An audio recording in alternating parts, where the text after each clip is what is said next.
Well, hi, Sunday School kids. Pastor Al here to help present our Sunday School story today. And today's story is one I'll bet you know. It's a Christmas story again. It's about a group of wise men who come to visit the baby Jesus, and it's told in kind of a fun way. I'll tell you another little secret. I keep telling you secrets about these stories, is that, we always hear that there were 3 wise men, but we don't actually know how many wise men there were. The Bible story just tells us wise men in plural, which means there was more than one. There could have been 2, there could have been 3, there could have been 12. And we don't really know who the wise men were at all. It's kind of a mysterious story in the Bible. But these are some people who God let know in some wonderful way that when Jesus was born, the true King of all creation was coming into the world. And they were just so excited about it that they had to come a long way and show how wonderful this was by giving him gifts. And, well, maybe that ought to remind us about how excited we should be about the fact that Jesus came to live for us and to love us and to die for us. And maybe this story will just remind us about how, in an earthly sense, that all got started. So enjoy the story, and I hope you enjoy your upcoming Christmas.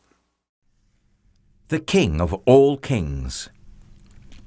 Far away in the east, 3 clever men saw the very same star, the star that God had put in the sky when Jesus was born. They knew it was a sign. A baby king had been born. They'd been waiting for this star. They knew it would come. "He's here!" they shouted. "He's here!" And I'm sure if you'd been there, you would have heard them laughing and dancing and singing until the sun came up. At dawn, they packed up their camels and wrapped gifts for the baby. They brought their most precious treasures of all, frankincense, gold, and myrrh. Special, sparkly, lovely smelling, gleaming things, just right for a king. The 3 wise men, actually, if you'd met them, you'd have thought they were kings because they were so rich and clever and important looking. Anyway, they set off. They rode their camels across endless deserts, up steep, steep mountains, down into deep, deep valleys, through raging rivers, over grassy plains, night and day and day and night, for hours that turned into days, that turned into weeks, that turned into months and months, until at last they reached Jerusalem.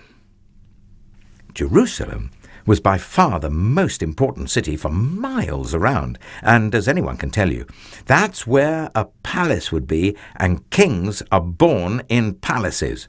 So that's where they went. But they were in for a surprise. They went to see King Herod.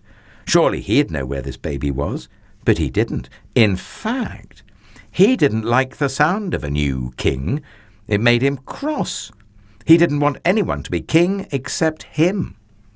But Herod's advisers told the 3 wise men what was written in their books, what God had said about the baby king. Go to Bethlehem. That's where you'll find him. Suddenly, the star they had seen in the east started moving again, showing them the way. So the 3 wise men followed the star out of the big city, along the road, into the little town of Bethlehem.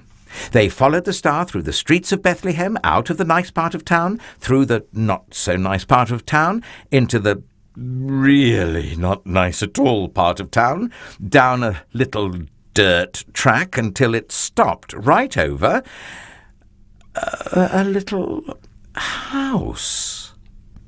But wait, it wasn't a palace, and there weren't any guards or servants or flags or red carpets or trumpets or anything.